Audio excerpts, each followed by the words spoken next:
Tenali railway station లో అభివృద్ధి పనులు నత్తనడకన జరుగుతున్నాయని, ప్రయాణికులు ఇబ్బందుల దృష్ట్యా ఆయా పనులను మరింత వేగవంతం చేయాలని రైల్వే స్టేషన్ అభివృద్ధి కమిటీ సభ్యుడు అడప సంపతరాయుడు కోరారు.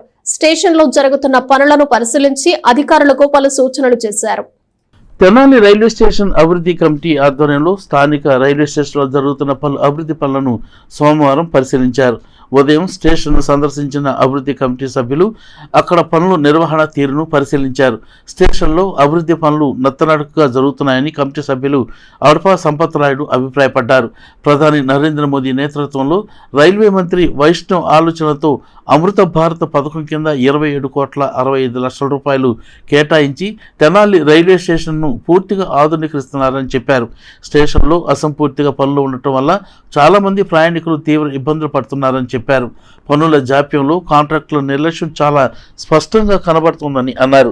అట్లాగే స్టేషన్లో దక్షిణ వైపున ఫుట్ ఓవర్ బ్రిడ్జి ఏర్పాటు చేస్తే అది ప్రయాణికులకు ఉపయోగకరంగా ఉంటుందని, కానీ ఉత్తరం వైపున ఫుట్ బ్రిడ్జి నిర్మిస్తున్నారని అన్నారు.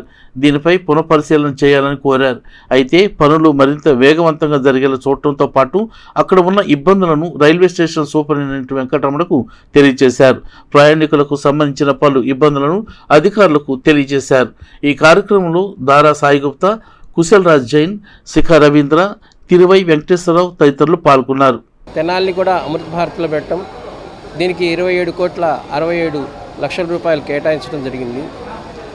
దీనిలో భాగంగా తెనాలిలో 1వ నెంబర్ ప్లాట్ఫామ్ ఎక్స్టెన్షన్ చేయడం, పొడిగించడం, అలాగే 2, 3 ప్లాట్ఫామ్లు కూడా పొడిగించడం, అలాగే 1వ నెంబర్ ప్లాట్ఫామ్ మీద పాసెంజర్స్ కోసం ఏసీ రూమ్ ఏర్పాటు చేయటం, ఇక్కడ 1వ నెంబర్ ప్లాట్ఫామ్లో గతంలో బాత్రూమ్స్ అవి లేకపోవటం, అవన్నీ నిర్మాణం చేయటం, ప్రతి మౌలిక సదుపాయాలన్నీ కల్పించాలన్న సదుద్దేశంతో ఈ కార్యక్రమాన్ని కేంద్ర ప్రభుత్వం తీసుకురావడం జరిగింది.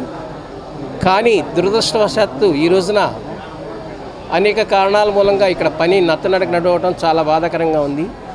ఈ 1వ నెంబర్ ప్లాట్ఫామ్లో ప్రయాణిస్తున్న ప్రయాణికులందరికీ కూడా మాకు తెలియపరిచిన అంశం ఏంటంటే, సరైన పని జరగకపోవడం మూలంగా, ఆ పని జరగకపోవడం మూలంగా ప్రయాణికులు అవస్థలు పడుతున్నారు. మొన్న కొంతమంది వృద్ధులు కూడా పడిపోవడం జరిగింది. తక్షణమే ఈ పనులన్నీ కూడా ఆ కాంట్రాక్టర్ గుత్తేదారులు తక్షణమే ఈ పనులన్నీ కూడా పూర్తి చేసి ప్రజలందరికీ కూడా సౌకర్యవంతమైన రవాణా వ్యవస్థ ఇవ్వాలన్న కేంద్ర ప్రభుత్వం యొక్క ఆలోచనల్ని ఇక్కడ కాంట్రాక్టర్ మూలంగా ఈ పని జరగట్లేదు. కాబట్టి తక్షణమే ఈ పని జరిగేటట్టుగా మన రైల్వే ఉన్నతాధికారులందరూ కూడా స్పందించాలని, ఈ డెల్టా ఎక్స్ప్రెస్లో కూడా కొన్ని స్టాప్స్ తీసేయడం మూలంగా ఇక్కడ ప్రజలు ఇబ్బంది పడుతున్నారు. వేమూరు, ఇటువైపు సత్తెనపల్లి ఇలాంటి చోట కూడా డెల్టా ఎక్స్ప్రెస్ స్టాపులు తీసేస్తారు. అదేవిధంగా పొద్దున పూట ఉదయం తెనాలి పరిసర ప్రాంత వాసులందరికీ కూడా ఎంతో ఉపయోగకరమైంది. కరోనా టైంలో పొద్దున పూట 8 గంటలకి పాసెంజర్ ఉండేది, బెట్టరగుంట పాసెంజర్. ఆ పాసెంజర్ని కూడా తొలగించారు. ఆ పాసెంజర్ని పెడితే ఇక్కడున్న వ్యాపారస్తులు కానీ, చిరు వ్యాపారస్తులు కానీ, ఉద్యోగస్తులు కానీ, చాలామంది చదువుకునే వారందరికీ కూడా అది చాలా ఉపయోగకరమైన ట్రైన్. కాబట్టి తక్షణమే ఆ ట్రైన్ కూడా ఏర్పరచాలని కోరుతున్నాం.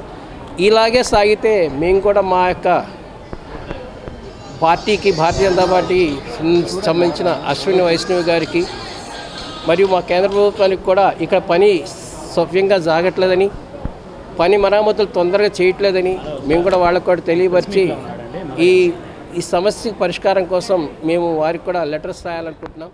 ఎందుకంటే